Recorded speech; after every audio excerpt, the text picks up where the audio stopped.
Asha Verma. We are here to apprise you about the recent developments in the area of accounting, which are relevant for Paper-1 Accounting and Paper-5 Advanced Accounting and Intermediate level, and those amendments are applicable for May 16 examination. So let us take online queries which have been received by us.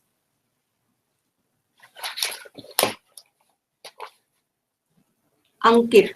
Ankit, you have asked which edition of study material and practice manual is relevant for May 16 examination.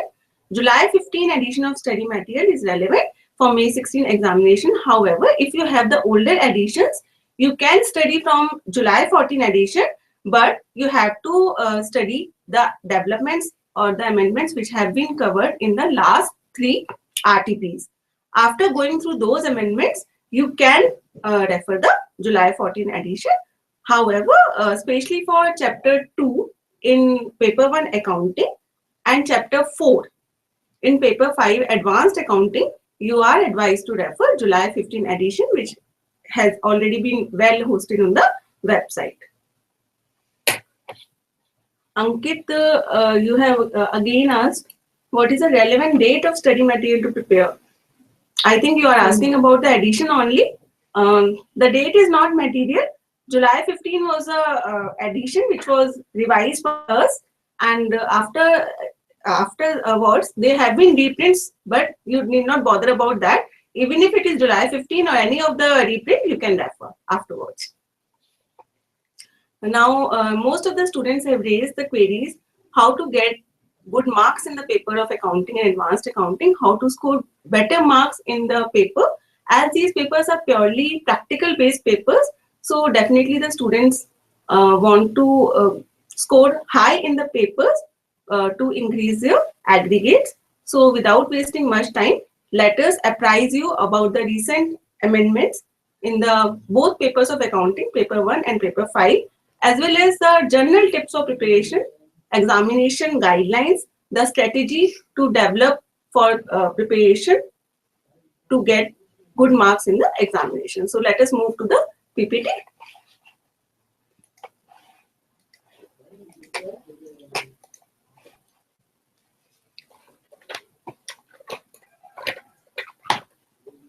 This is a disclaimer statement, so please note it.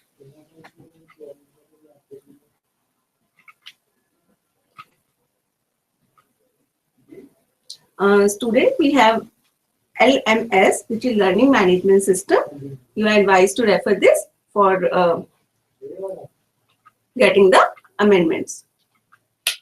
Students are also advised to refer e-lectures which are available on the students' LMS for various topics in the syllabus of Paper-1 as well as Paper-5. As you all know that there are 15 chapters in Paper-1 Accounting and 8 chapters in Paper-5 Advanced Accounting. All these e-lectures are freely accessed. They can be freely accessed by you. You are just required to register with your student registration number and start learning immediately.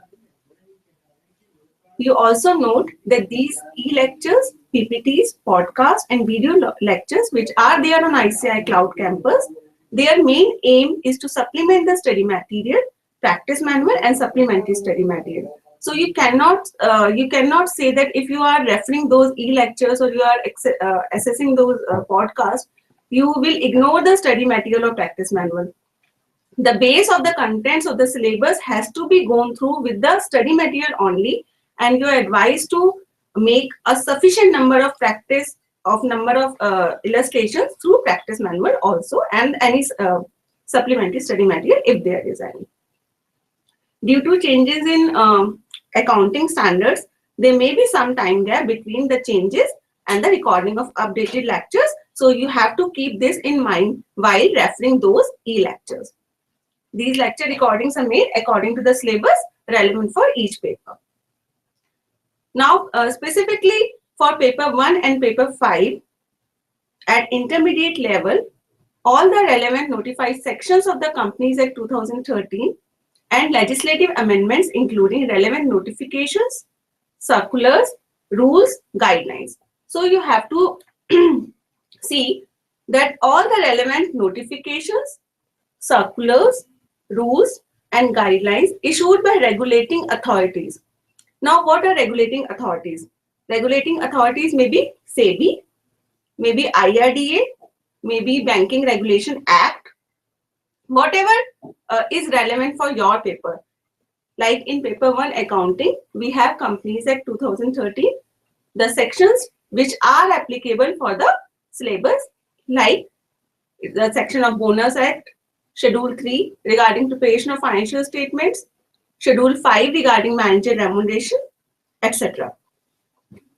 However, for Paper 5, you have the chapter on financial statements of banking companies as well as insurance companies. You may note that financial statements of electricity companies is no more applicable for IPCC syllabus. So you are not required to study the chapter on financial statements of electricity companies.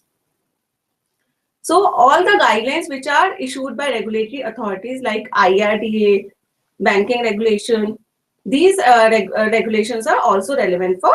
Now, the date is very important. The cutoff date is very important. All the relevant notifications, all the relevant circulars, all the relevant guidelines which have been issued up to 31st October 2015. This date is very important. Our cutoff date is 6 months. So any guideline which has been issued prior to this date will be applicable for this particular examination. Any circular which has been issued after 1st October 2015 will not be relevant. We will try to give the brief note of all the amendments which are relevant for Paper 1 as well as Paper 5 and which have been specifically included for the May 16 examination. They may not be there in July 15 edition also, so you are please advised to listen these amendments carefully so that you can apply those amendments in the examination and you can solve the problems accordingly. First of all, in the chapter of financial statements of banking companies, chapter 6.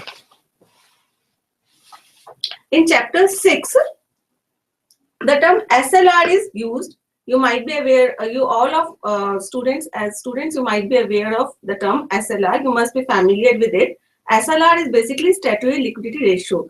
Every banking company has to maintain some sort of investment, some sort of liquidity in the form of readily available securities. So this rate has been revised recently, which is applicable with effect from February 7, 2015. You have to remember the current rate of SLR of scheduled commercial banks, local area banks, and regional rural banks, all the category of banks, should not be less than 21.5% of its demand and time liabilities. The rate is important, 21.5% of its demand and time liabilities. What is meant by demand and time liabilities? Demand and time liabilities means any of the liabilities which the bank has to pay at instant point of time whenever is demanded by the depositor, by the customer. Maybe FDs, maybe saving bank deposits, maybe current account balances, whatever. But if the customer can at any point of time ask for that payment, ask for the money, then the bank is bound to pay. That is basically demand and time liabilities. So as per RBI notifications, we have to, the banks have to maintain certain amount of reserves in the form of statutory liquidity ratio. This rate has to be remembered by us. As SLR is being used for maintaining liquidity, CRR is also used for the same purpose. But the difference is that in case of cash reserve ratio, the bank has to maintain this much amount in the form of cash securities, which is readily available in the form of cash, like FDs or whatsoever. So, Reserve Bank of India has decided to reduce the CRR of scheduled commercial banks by 25 basic points from 4.25% to 4% of their net demand and time liabilities. Demand and time liabilities had already been explained. So, The rate now you have to remember is 4% as against the previous one, which is 4.25%. So this is a main amendment which is relevant for May 16 examination, and you have to keep this in your mind. If you have solved the question according to CRR of 4.25%, then your question, the marks can be deducted and the question can be wrong. So the local area bank shall also maintain CRR at 3% of its demand and time liabilities up to February 2013 and 4% of its demand and time liabilities from the fortnight beginning from February 9, 2013. So basically now we have only single rate. Earlier we used to have two rates, 4.25 for scheduled commercial banks and 4%, 3% for other banks, for regional, local area banks and regional rural banks. Now we have single rate of 4%, which has to be remembered by us. SLR holdings under held to maturity category. What is meant? SLR, we have already understood. What is statutory liquidity ratio? What is held to maturity category? That is to be understood. In order to further develop the government securities market and enhance liquidity, it has been decided to bring down the ceiling on SLR securities. Now, what is SLR securities? We have understood. What is meant by HTM? HTM is basically a category of investment under which we are required to hold the investment till the date of maturity. We cannot sell them at our desire. We cannot sell them at any point of time whenever we want. Whenever we have some liquidity crisis, we cannot sell them. We have to maintain them till maturity. So the word maturity is very important. And RBI wants that certain percentage of investment is to be maintained under this category, to be kept as a fixed investment from the side of a bank. The rate is decided by RBI. Now, earlier the rate was 24% of NDTL. NDTL is net demand and time liabilities. It's a short form which is generally used in the context of banking companies. Now the rate is 22%. But RBI has not designed the rate in such a manner that banks may face difficulty. It has been decided to reduce the rate in a graduated manner. Thus, it is permitted. Banks are permitted to exceed the limit of 25% of total investment under HTM category, provided there are certain conditions attached to it. If you are given an exempted limit, if you are given the privilege limit, then definitely you will be asked to comply with certain conditions. What are those conditions? If there is some excess beyond the percentage which has been prescribed by RBI, the excess should only comprise of SLR securities. So if the rate given by RBI from that, if suppose 100 crore is evaluated, 100 crore you have to keep under HTM category, but the bank want to maintain some higher percentage, maybe 110 crore. Now the 10 crore, whichever the difference, the excess, that should comprise of SLR security. This is the condition attached to it. The total SLR securities held under HTM category should not be more than 23.5% with effect from January 10, 2015. So this is a recent development. You have to keep this in mind that the rate is 23.5%. The total SLR securities cannot be more than this. The circular number you need not remember. From examination point, you have to remember only the crux of the development, only the crux of the amendment. You are not advised to write the wrong circular numbers in the examination, to quote the wrong accounting standard numbers in the examination. Even if you do not quote the reference number of the circulars, you do not quote the accounting standard numbers, no marks will be deducted. But if you quote the wrong reference circular numbers and if you quote the wrong accounting standard numbers, then definitely you may lose the marks. This development is also very important from the point of view of banking company. Revision in the date of commencement of commercial operations. What is meant by date of commencement of commercial operations, DCCO. Basically, what happens? The banks are given the privilege, the banks have the authority to decide about the restructuring of their loans and advances.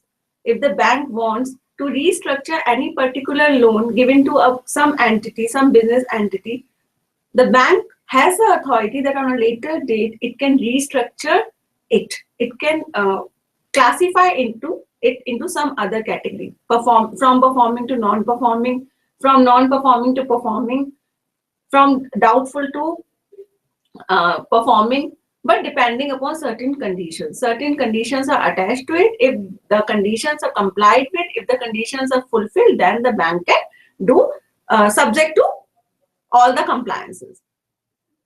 This revision in the date of commencement of commercial operation is again one of the restructuring criteria.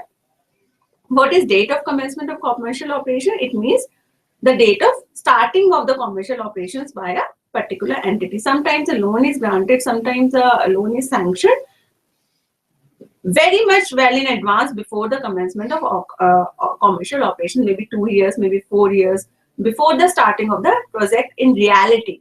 So that is the main difference. So certain guidelines have to be laid by the RBI regarding this restructuring. Otherwise, the banks can take the decision on their own and they can make the bias judgments. So to avoid that biasness, to avoid that restructuring criteria, to make them standardized, the RBI has decided that revision in the date of commencement of commercial operations and consequential shift in repayment schedule for either a shorter period or maybe equal duration, including the start date, as I have already told, start date of the project and end date of the revised payment schedule. In the revised payment schedule, the end date may be different as from the original repayment schedule. So the banks can take benefit from that and they may pass that benefit to a particular client. So to reduce that chance, to restrict the authority of the banks, such type of guidance is being provided from the side of RBI time to time. And it has been very clearly mentioned in this circular, which states that such type of revisions in the date of commencement of commercial operations or any revision in the repayment schedule made at the request of the client will not be treated as a restructuring, provided again certain conditions are attached. The revised date falls within the period of 2 years and 1 year from the original date. So if it does not fall within that period, then it can be treated as a restructuring. This has to be clearly understood. However, the detailed complex problems based on the application of such DCCO concept will not be asked, but still you must be familiar with the concept and the terminology used. Securities and Exchange Board of India Share-Based Employee Benefit Regulations 2014 have been issued by the SEBI on 28 October 2014 by circular number given in the PPT. It has been this guideline, these regulations have replaced the SEBI Employee Stock Option Plan Guidelines 1999, which had already been in application till the time. So this is relevant for chapter 4. In chapter 4, we deal with accounting for employee share-based payments.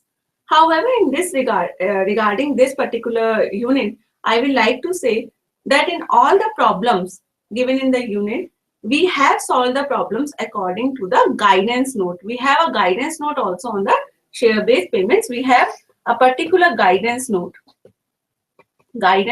on accounting for share-based payments. So the regulations or the Companies Act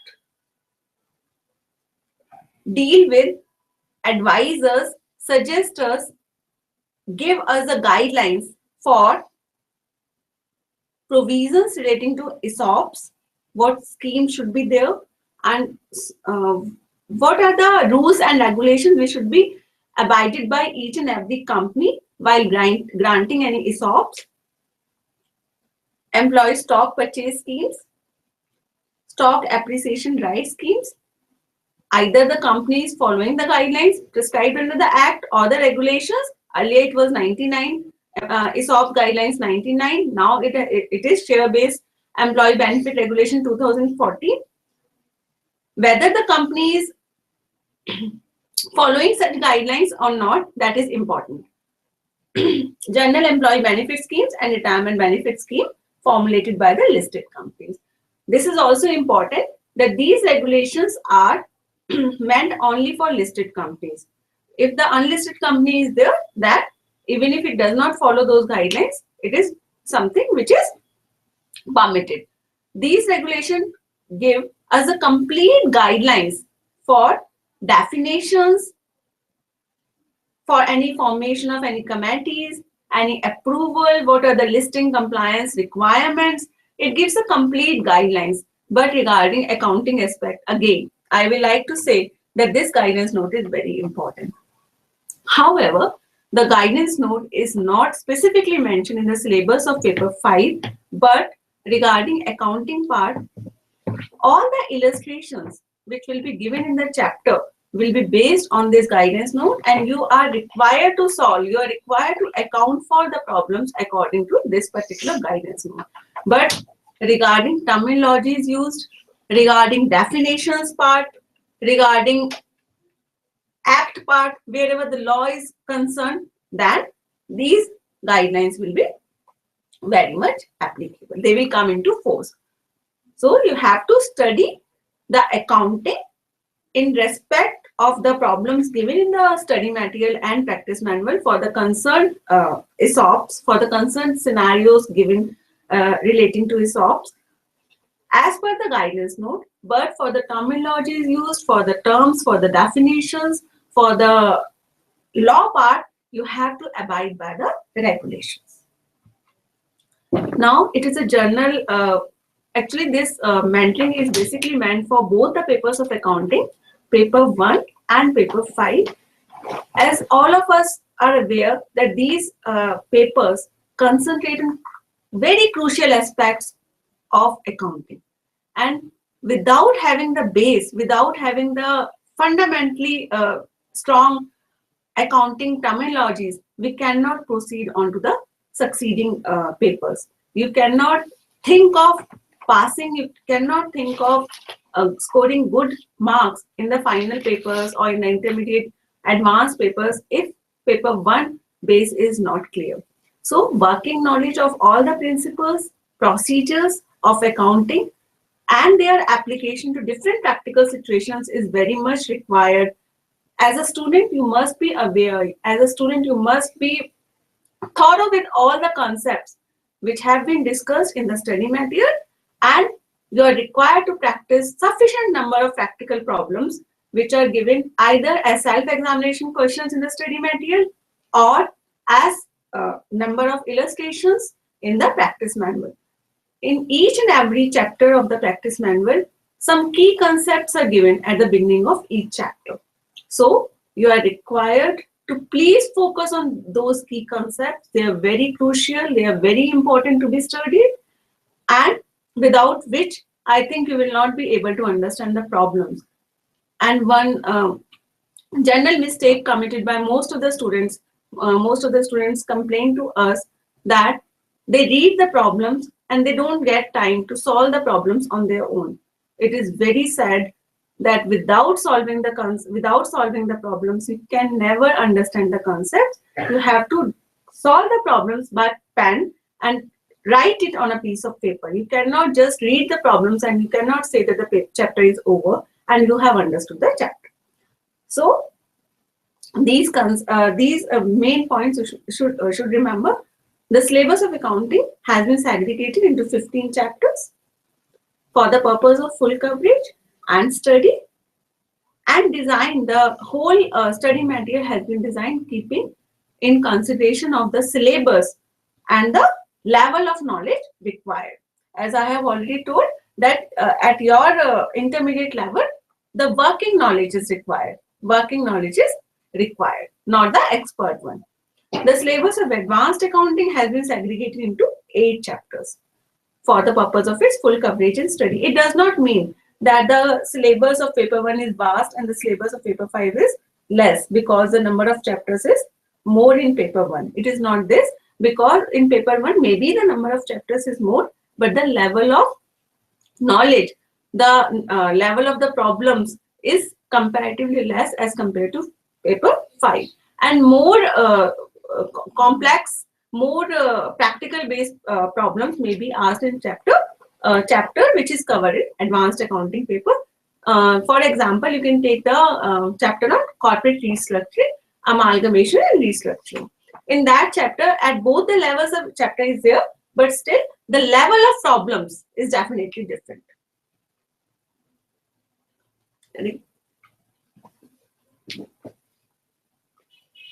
Dear students, some students have asked question about the accounting standards, how to read, how to learn, how to understand the accounting standards. We will advise you, read the paras given in the accounting standard which are given in bold and italics. The paras which are given bold and italics and AS, you should have to read it carefully. Carefully means that just not read the line easily. Read it and try to understand it. After reading these paras, apply the provisions of accounting standards with the help of the practical illustrations given in the study material. We have provided large amount of illustrations in our study material, in our practice manual for your practice. So read all the paras, then apply all the provisions in the study material and practice manual illustration, which will help you to help in the understanding of paras and practices. It is advised you that after studying each standard explained in the chapter, refer bare text of accounting standards for building the strong conceptual knowledge on the accounting standards specified in syllabus. That means in accounting standards chapters of paper 1 accounting and paper 5 advanced accounting, we have explained accounting standards so you can easily understand it, but you are also advised to refer the bare text of accounting standard which is already provided in study material in the annexures. How many accounting standards are applicable for paper 1 and paper 5? Students, for paper 1 accounting, AS 1, 2, 3, 6, 7, 9, 10, 13 and 14. These accounting standards are applicable for paper 1 accounting, and for paper 5 advanced accounting, AS 4, 5, 11, 12, 16, 19, 20, 26 and 29. These are applicable for May 2016 examination. Some students have also raised the queries about the applicability of Ind AS and IFRS. Student, please note that Ind AS and IFRS are not applicable for May 2016 examination at IPCC level. Only for the IPCC level, these are not applicable. You have to read the old accounting standards, the numbering which we have already given to you. That means you have not read to Ind AS and IFRS. What are the sections schedules of Companies Act of 2013? Regarding applicability of sections or schedules in the Companies Act which are applicable for May 2016 examination, first of all, you should remember, you should understand the Schedule 3, which is very important as it governs, it gives a revised, it gives a complete format of preparation of financial statements. This is a schedule which gives you the format for preparation of statement of P&L as well as balance sheet. statement of P&L and balance sheet. As per the format only, you are required to prepare the financial statements. If in an examination problem, you are asked to prepare the financial statements of a corporate entity, again, it's definitely Schedule 3 is meant only for the companies, not for non-corporate entities. If you are asked to prepare the balance sheet or P&L of a company, then you cannot ignore Schedule 3. If you give the exact balance sheet, if you give the correct balance sheet, but not in Schedule 3, you will definitely not be granted any marks. You will lose marks. So the format is very important, and always remember that all the notes, all the working notes, they carry marks. You cannot say that this working note was prepared by us in the rough sheet, but we have not given it in the main solution. No, it is not a relevant excuse. You have to give all the working notes as a part of the main solution at the end of your answer. And whether it's a insurance company or it's a banking company or it's a normal company, you have to give the balance sheet, you have to give the financial statements as per the formats. If it's an insurance company, then definitely the formats which have been prescribed by IRDA, they will be applicable for the revenue account preparation. And if it's a banking company, then definitely the schedules which are specifically given in the chapter 6 for the preparation of financial statement, they are very much in force. So you have to keep in mind the formats also. Just the conceptual clarity is not important in some chapters. You have to remember the formats. Now, section 129. Section 129 talks about the true and fair view of the preparation of financial statements. That means the financial statement should be true and fair, and they should be prepared in line with the format of Schedule 3. Because definitely the Companies Act 2013 has given the schedule because to ensure more transparency, to ensure true and fairness of the financial statements. Many informations, many additional requirements are there in that schedule which are to be abided by a company to give the financial statements.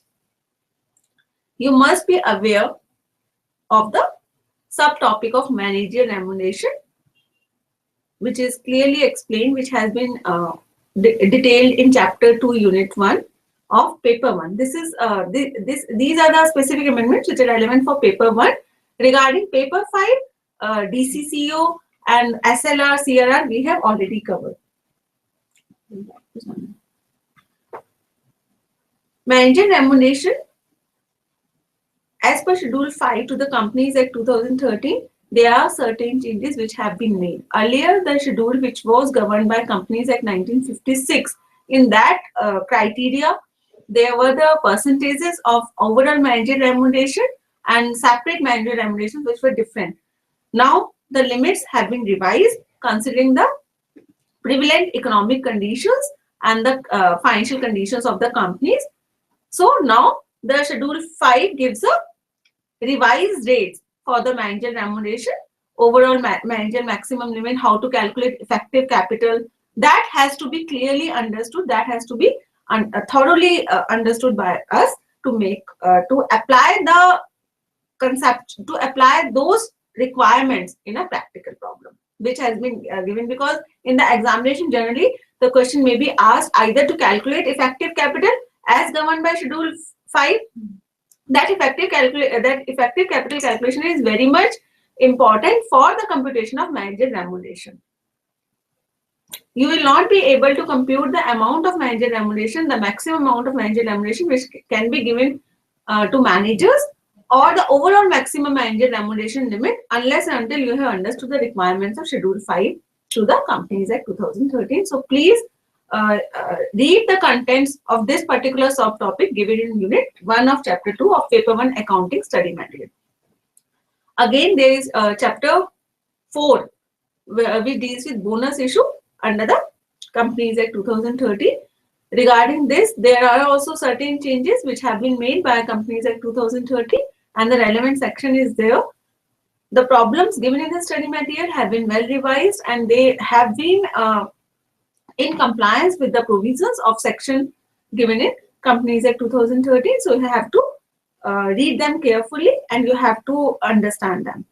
Cash flow statement is to be prepared as per AS3. As I have already told that, however, section 129 states that all the financial statements should give true and fair view of the statements, but financial statement, definition of financial statement as governed under Companies Act clearly says that the cash flow statement is also a part of financial statements now, and that cash flow statement has to be prepared in line with AS3. Cash flow statement is also there in your unit 2 of chapter 2 because it's part of financial statement, so it is given in that unit itself. Section 62 regarding ESOPs, as I have already told. Section 68 regarding buyback. Section 71 regarding redemption of debentures, which gives you the guidelines for creation of debenture redemption reserve. Section 71 gives a complete guidance regarding creation of debenture redemption reserve. Category wise, for infrastructure companies, there may be some different rate. For other companies, there may be some different rate. So this section gives you the complete guidance. These all sections are covered in chapter 4 under various units. So chapter 4, if you read from SM as well as PM. In the study material, theoretically, each and every section has been explained, whether it's section 62, whether it's section 68. And one more important thing is that the verbatim of the section is not given. It is given in very simple language. It's given in very simple terms to make you understand about the crux of the section. So you are advised to go through the contents there given therein and to solve the problems, to understand the provisions of the Companies Act.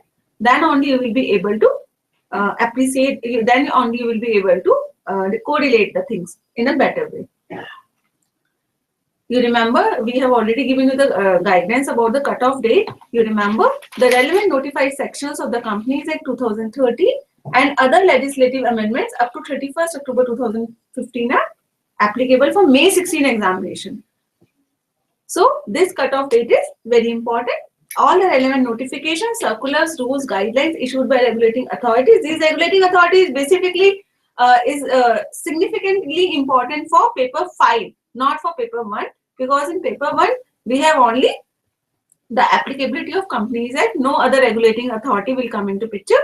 But in paper 5 we have insurance, we have banking. Earlier we used to have electricity, but right now we do not have electricity chapter in our syllabus. So please make it a note and do not waste time on understanding the contents of that chapter, which is no more relevant for the syllabus. Many students ask that what are the important tips for preparation, what are the important tips for some particular chapter. So general queries which have been received by us during the tenure, we are trying to cover those queries in our this mentoring session.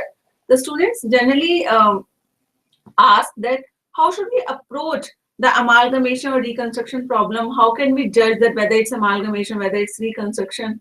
So regarding this, we would like to say that it's a very simple topic. You are just advised to read the contents given in the study material very carefully. Try to correlate AS14, provisions of AS14 with the chapter, because you cannot study the chapter independently without understanding the provisions given under AS14.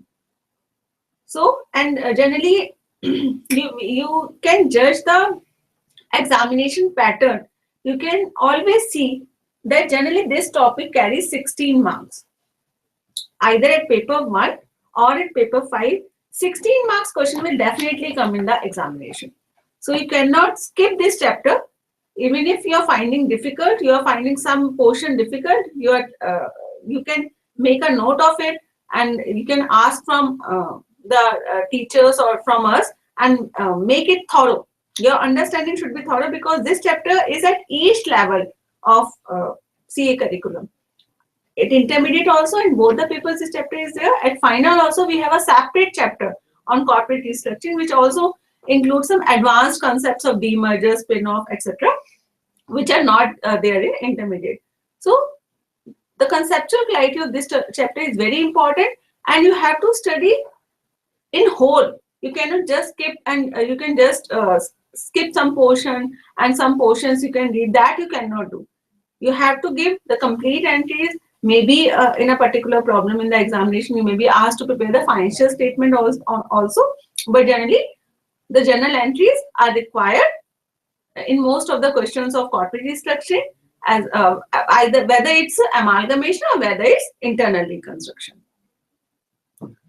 In partnership, we have separate portions which are bifurcated for paper-1 and paper-5. In paper-5, generally the chapter 14. In paper-1, chapter 14 deals with profit and loss appropriation account, admission, retirement, and death. I think the paper-1 accounting portion, which is deals with partnership portion, that is mere duplication of the concepts. That is mere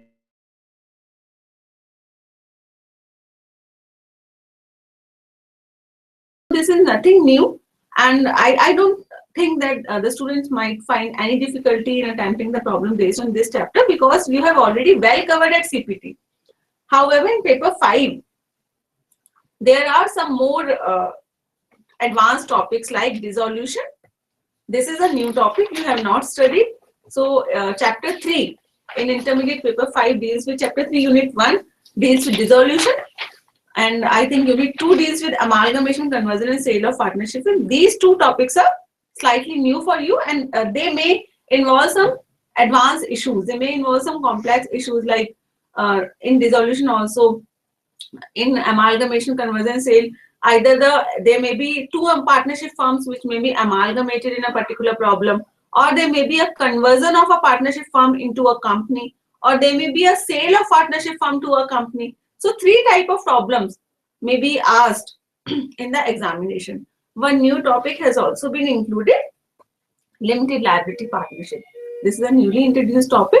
You are advised, right now there is only theoretical content which is given in the chapter, and you are advised to read only that much, not go into detail for attempting the problem, which will be asked in the examination.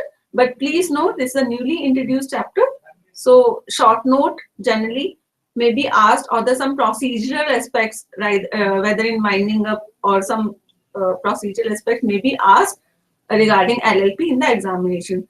So you are not advised to leave this topic. At least give some time to this particular topic, not practical but theoretical. Still, it may be asked in the examination. This we have already told. The July 15 edition is applicable, but if you have the earlier ones, you are advised to refer the RTPs, at least for previous 2-3 RTPs. And if you have July 15 edition, that is that is perfect. And you are also advised to refer the RTP for May 2016, which has already been hosted on the website, and that will be available in the stores, I think, within few days. Some students have asked whether the RTPs or MTPs provided in BOS section, they suffice for best preparation. No. It's a big no. In fact, RTPs and MTPs are meant for your self-evaluation. You have to judge yourself, you have to judge your preparation through RTPs and MTPs. But the basis of preparation, the curriculum, the course contents cannot be, there cannot be any shortcut for the study material. If I say that you go through only 20 questions given in the RTP, and the study, you need not go through study material or practice manual, that I cannot say. So they are just meant only to judge your preparedness. Whenever you think that now you are perfect, you have like first strategy should be regarding this. If I will explain, first strategy will be to prepare the contents, complete contents from SM as well as PM. First of all, you have to study the concepts given in each and every topic from the study material. This is a parameter. This is a broad framework. which will guide you how to deal with a particular topic. After understanding the concepts, after understanding the methodology of each and every chapter, you can proceed to PM for getting more number of problems, for for going to a further step of solving the problems. Then again, solving the problems on your own, not just reading the problems, but solve them on your own. So after you do both these strategies, you have done this also, you have done this also, then you can proceed to MTPs and RTPs. Mock test papers are there. Mock test papers are there only to judge yourself. You can also refer the previous suggestion answers to and you can solve them in the stimulated examination condition to judge whether you are able to attempt the paper in the prescribed time limit, because most of the students in accounting, they complain that they are not able to solve the question paper within the prescribed time limit. So I always say that more and more practice will definitely give you confidence, and that will help you to increase your confidence while attempting the particular problem in the examination. If in the examination hall you see the question paper and you, after just going through the question paper once, you think that these problems are familiar, then definitely your confidence will grow up, and then definitely your paper, you will be able to attempt the paper in the prescribed time of 3 hours. And that is possible only if and only if you have made adequate, you have solved adequate number of problems on your own, because that practice will make you understand the concept in a better way, as well as that will give you confidence. How to answer case study based problems. Some students raise queries about how to solve the questions related to case studies. Students, for case studies questions, we advise you to read the analyze the fact given in the case. The question, first of all, you have to read the facts of the cases carefully. Try to understand what is the requirement of the question. Then apply the provisions of the standard in reference to the facts of the cases. And after that, application of the provisions, apply it in the situation and conclude. That means in situation of a case study, for example, a case study of accounting standard is given, read it carefully and then apply the provision of accounting standard. After that, conclude it. The conclusion is very much necessary. You are not required to give the para of the accounting standard. You can only mention the name of the accounting standard. Wrong para given in the solution will deduct your marks. So we advise you never mention the wrong para number. If you are very confident that you know the exact para number, then only quote. Yeah, that is the intention, because by quoting the wrong numbers, then definitely that give you some negative marking. However, negative marking is not there, but that will you will lose marks. You may lose marks because of that. How to study effectively and remember the concept. For effectively study and remember of the concept, the repetition is very much necessary. If you have read the chapter, today you have read the chapter, and after that you will read it after 3 months, then naturally no concept will be remembered in your mind. So repetition and practice is very much necessary. Read your chapter, make it practice, and after 3 or 4 days, again read it concept, and it will reduce your time of reading and remembering. But when you practice it again and again, it will reduce your time, and this concept will remember you. And for helping you how to face the examination, we have issued this material for paper 1 and paper 5 advanced accounting, how to face the C examination. All the journal queries are covered under this publication, which will help you in preparation and remembering the concept. The key points of the learning, the practice is also provided in this. And for the more practice, we have already provided the practice manual. Practice manual is just a question bank for your practice. More loads of question is provided in the practice manual.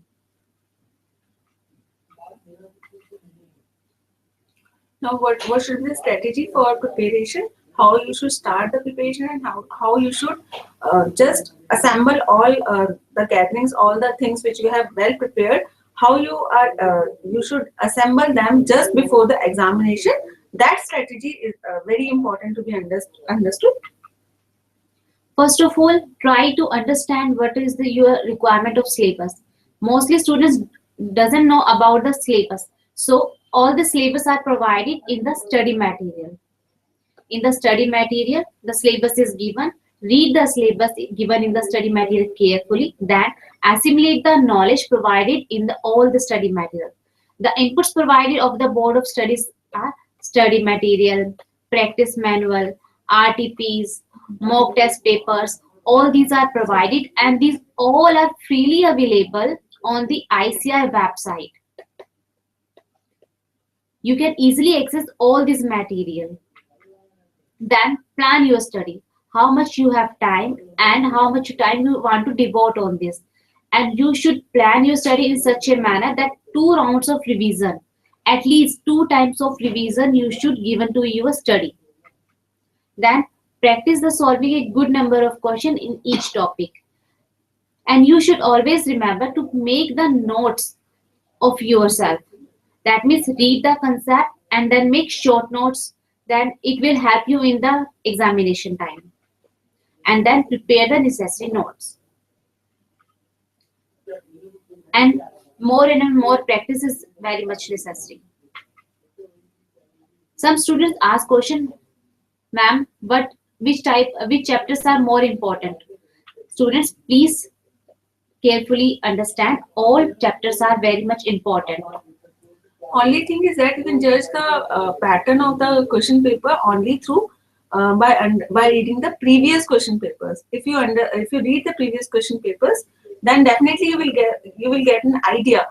Generally, 16 marks question is being asked on which topic, 8 marks question is being asked on which topic. So you can yourself judge the weightage, but the institute does not give any weightage to any particular chapter. We cannot say that this chapter is important. We cannot say this chapter is less important. You can decide your strategy depending on your judgment only.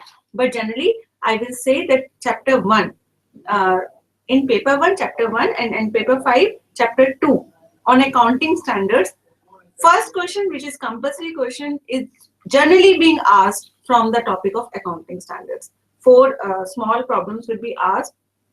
4 parts will be there of question number 1, 4 marks, 5 marks each other. 20 marks question is generally being asked. And other 5 questions, you have to attempt 5 questions, and in the question paper there are 6 questions. So you have choice of 1 question. That judgment you can make. Generally 16 marks question is being asked on amalgamation, either on amalgamation or reconstruction.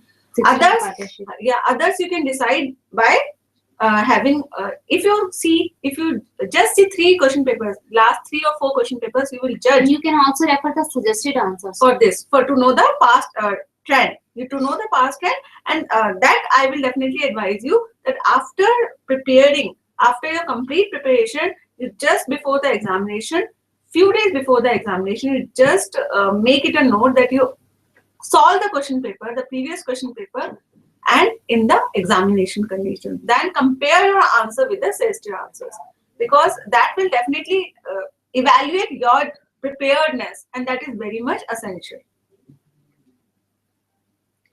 How to approach a numerical problem? For numerical problem, students, please read the concept carefully. It is very much important. Only then you can solve it. And after that, practice is very much necessary. While attempting a theoretical question, what important points should be borne in mind? Read the information and requirement of the question, then think the knowledge aspects and its application if any required, and then write clearly and crisply and conclude. Please, student, conclude the answer. At times, there are many approaches to solve a problem. How do we decide which one to follow? It depends upon the information and the requirement of the problem. Self-preparation strategy, as ma'am already discussed with you, that self-preparation के लिए refer the, first of all, you should know the subject-wise your syllabus, then collect your study material, and make the timetable, how much time you should have to devote, and then make the notes and make the practice with the help of the practice manual, RTPs, mock test paper. You can also refer our webcast on how to prepare subject-wise. In our cloud campus, e-learning sessions and video lectures are also available. You can view these video lectures and e-learning sessions for your preparations. We have already provided the inputs in the types of study material, practice manual, RTPs, compilation, suggested answer, mock test paper, and all the knowledge updates we have already provided in the student journal for the academic updates, and webcast and podcast in which the e-learning and video lectures are available. Planning of your study is very much necessary. You should study the accounting standards topics in the integrated manner. Objective should be to gain ability in the working scenario. Read the accounting standards provision, then apply by solving it in the questions provided in the practice manual or in the suggested answer. How to improve the marks in the examination? First of all, write the answer you know the best. Attempt all the subparts of the question in one place. Your handwriting will also make an effect, and It should be readable. Basically, it should be readable, and your speech should not hamper your writing. Then, if it will not be understood by the examiner, then definitely you will not get good marks. He will not understand, then definitely he will not give you marks. All the assumptions, all the working notes should be clearly mentioned in your answer. If the question has any possibility, if the question gives a scope of having two options of optional treatment, if the question does lead to possibility of alternative assumptions, then definitely what answer you have given and what basis you have given your answer, that should be clearly mentioned in the your answer sheet. Then only you will get marks. And one more thing which is very important, that you get 15 marks reading time before the starting of the time of 3 hours. So that time is very crucial. You can make maximum benefit out of that. You can read the question paper in 15-minute time. At least you can give a quick glance to the question paper. You can decide the strategy, which question to attempt first, which question to attempt last, which question to leave.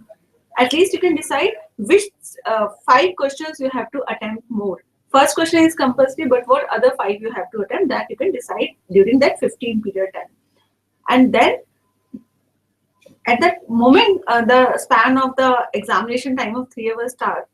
Then you are thorough. You know what is to be attempted first. You just start writing the answer. And all the subparts of a particular question should be attempted at one place. It's very important. If you have attempted part A of a particular question on page number 1, part C or B of that question on page number 10, then definitely you will not score marks. For the remaining parts which are attempted the last page or the succeeding pages after a gap of 2-3 pages, they will not be, those parts will not be evaluated. So this is very important. And the formats, as I have already told, the problems which require the presentation of the answers in prescribed formats. In those cases, the formats are very important. If you do the correct working, if you have given the correct solution but not in the format, then definitely you will not get any marks. Prepare your brief notes and translate your knowledge into your brief note. You can also use the flaps, and you can also make the notes in your book. You can also prepare the diagrams which will help you in remembering the concepts.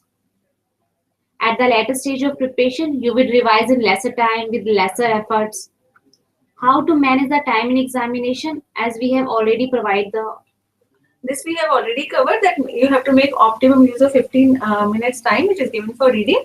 Get thorough with all the questions quickly. Select the questions that you will be attempting from all the questions. Mark the questions which you will be attempting first. Allocate at least some time for each question based on their difficulty level and marks. Suppose a 16-mark question is there, then definitely allot 20, not less than 20 minutes for that particular problem. And 10-15 minutes at least you should keep with at the end for revising the entire answer sheet. If you want to revise any of the answers, you must be given some time. And write each answer in commensurate with the marks allotted. And like if the question is of 5 marks, then you should not write more than 1 page. Rather, half a page or 3/4 page is sufficient for that. And if it's a practical problem, then definitely if the question is asking about the balance sheet, then you have to prepare the balance sheet. You have to stick to the requirement of the question. You read the requirement of the question very seriously, and then only you have to attempt the question. So each answer should be commensurate with the marks. And many students have raised that this, whether we can see the session afterwards or no. This is an online mentoring session, but I will give you our mail IDs. Whenever you have any queries, you can mail us your queries. The mail IDs, you please note the mail IDs: SEEMA@ICA.in, SHILPA Shilpa@ICA.in, ASHA.Verma VERMA@ICA.in. You may also contact at the number 0120-3045916. We are just holding this slide for 1 or 2 minutes so that the students may note this. I think the students are noting. Many of the students raise their queries to this phone number which I have mentioned here, and we resolve their queries. The specific doubts, if you have any, you please you can raise your query at this phone, and otherwise you can also get in touch with us through mail IDs.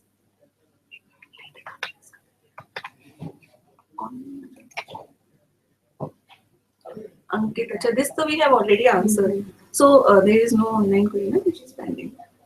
I think the session might have proved useful for all of the students who are appearing for May 16 examinations at Intermediate Paper-1 as well as Paper-5 Advanced Accounting. We hope for the best, and best of luck, and thank you.